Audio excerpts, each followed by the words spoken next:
কত্থক নৃত্য। কত্থক শাস্ত্রীয় নৃত্যের একটি অত্যন্ত উল্লেখযোগ্য ধারা। সব রকমের শাস্ত্রীয় নৃত্যের মধ্যে কত্থক সবচাইতে জনপ্রিয়। প্রাচীনকালে বিভিন্ন দেবদেবীর মাহাত্ম্য বর্ণনা করার জন্য কয়েকটি সম্প্রদায় ছিল, যারা নৃত্য ও গীতের মাধ্যমে দেবদেবীর মাহাত্ম্যগুলি পরিবেশন করতেন। এসব সম্প্রদায়গুলি ছিল কত্থক, গ্রন্থিক, পাঠক ইত্যাদি। সবকটির মধ্যে কত্থক একটি বিশেষ স্থান আজও অধিকার করে রয়েছে। কত্থক নৃত্যে প্রধানত রাধাকৃষ্ণের লীলা কাহিনী রূপায়িত হতো।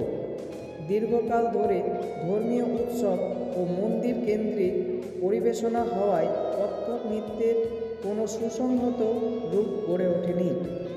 মুঘল আমলে দরবারি সঙ্গীত ও নৃত্যের যুগ সূচিত হতেই কত্থক নৃত্যের একটি সুসংহত রূপ গড়ে ওঠে। কত্থক নৃত্যের সবচেয়ে বেশি বিকাশ ঘটে ঊনবিংশ শতাব্দীতে লখনৌ এর আশাফুদ্দৌলা ও ওয়াজিদ আলী শাহ এর দরবারকে কেন্দ্র করে। কত্থকের দ্বিতীয় ধারার বিকাশ ঘটে জয়পুর রাজদরবারে। পরবর্তীকালে বারাণসীতেও কত্থক নৃত্যের বিস্তার ঘটে। নৃত্যই কত্থকের প্রাণ, তবে সহযোগী সঙ্গীতও এক্ষেত্রে বিশেষ ভূমিকা পালন করে। কত্থক নৃত্যে মোট 12টি পর্যায়। তবলা ও পাখোয়াজে লহরায় তাল নির্ভর নৃত্য পদ্ধতিটি স্পষ্ট হয়ে ওঠে।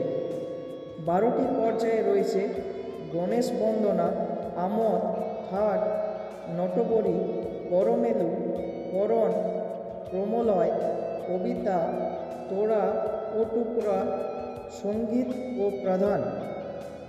প্রারম্ভিক পর্যায়ে থাকে গণেশ বন্দনা ও আমন।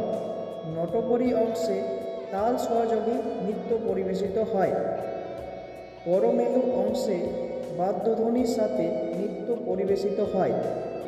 করণ অংশে বাদক বোল উচ্চারণ করে ও নৃত্যশিল্পী পায়ের তালে তার জবাব দেয়। এরপর তবলা বা পাখোয়াজের সাথে নৃত্য পরিবেশিত হয়। করতালি দিয়ে তাল নির্দেশ করাকে বলে প্রধান। কত্থক নৃত্যের পোশাক গোড়ালি পর্যন্ত লম্বা পেশোয়াজ নামক এক ধরনের সিল্কের জামা ও চুড়িদার পাজামা। কত্থক নৃত্যে উজ্জ্বল প্রসাধন ও অলঙ্কার ব্যবহৃত হয়।